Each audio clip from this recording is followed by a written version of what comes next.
Hey everyone, आज के इस वीडियो में हम पढ़ने वाले हैं इलेक्ट्रिसिटी के बारे में। तो सबसे पहले हमें जानना होगा कि इलेक्ट्रिसिटी होता क्या है। तो इसका सिंपल सा एक डिफिनीसन है कि the flow of charge is known as electricity. मैं यहाँ पर लिख लेती हूँ, the flow of charge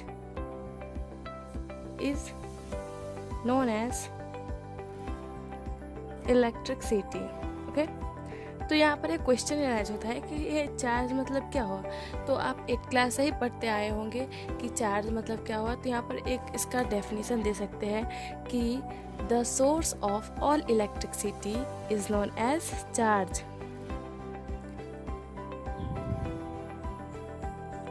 charge जो है 3 टाइप्स का होता है।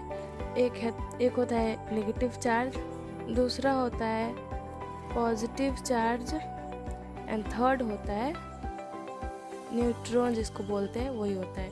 तो नेगेटिव चार्ज को हम इलेक्ट्रॉन बोलते हैं, पॉजिटिव चार्ज को हम प्रोटॉन बोलते हैं, और जिस पर कोई भी चार्ज नहीं हो उसे हम न्यूट्रॉन बोलते हैं। इस पर कोई चार्ज होता है, ना तो प्लस का और ना ही माइनस का।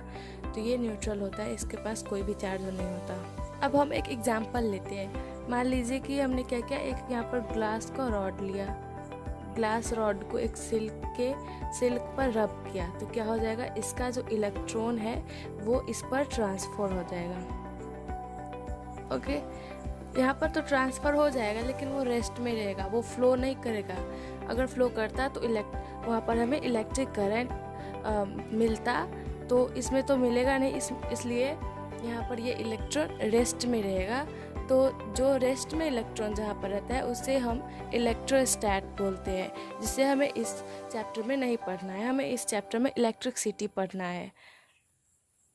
अब यहाँ पर एक क्वेश्चन और आता है कि सिर्फ इलेक्ट्रॉन ही क्यों ट्रांसफर होता है, पॉजिटिव चार्ज क्यों नहीं होता है। तो यहाँ पर ये एटम है, तो इस न्यूक्लियस में प्रोटॉन बॉन्डेड रहता है और ये इलेक्ट्रॉन सब ऑर्बिट पर रहता है, इसलिए ये नहीं ट्रांसफ़र हो पाता है और ये ट्रांसफ़र हो जाता है। ये इसका रीज़न है। और एक बात कि चार्ज कभी भी डेसिमल और फ्रैक्शन में नहीं होता। वो हमेशा जैसे 100, 10, 20 ऐसे ही चार्ज हमारे बॉडी में से।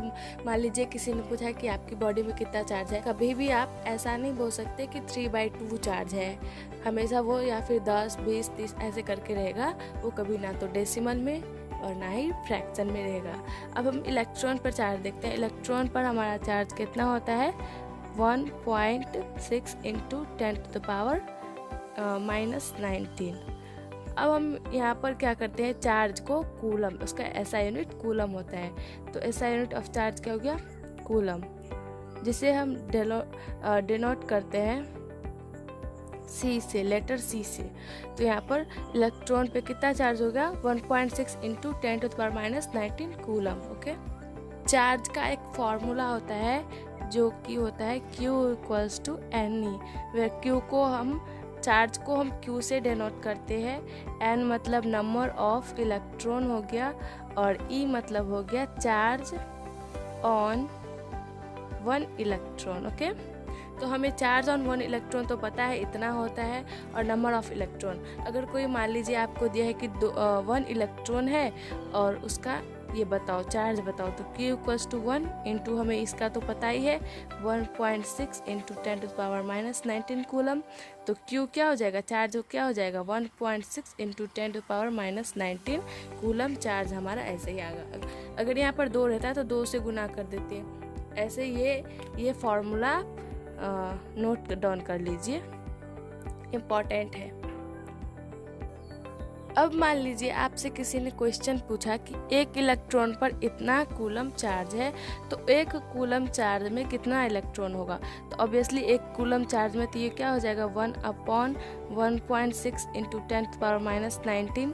तो इसे हम ऐसे लिखेंगे, 1 कूलम = 1/, तो इसको हम क्या करेंगे, इसको ऊपर कर लेंगे, तो प्लस में चला जाएगा, 10⁻19 / 1.6 से पॉइंट को हटा देंगे तो हो जाएगा 10 to power 20 upon 16।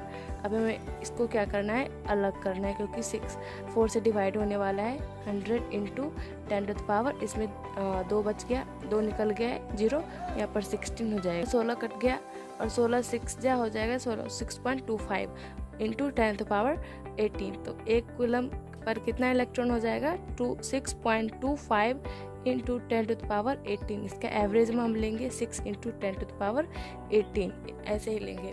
I hope आपको वीडियो पसंद आई होगी।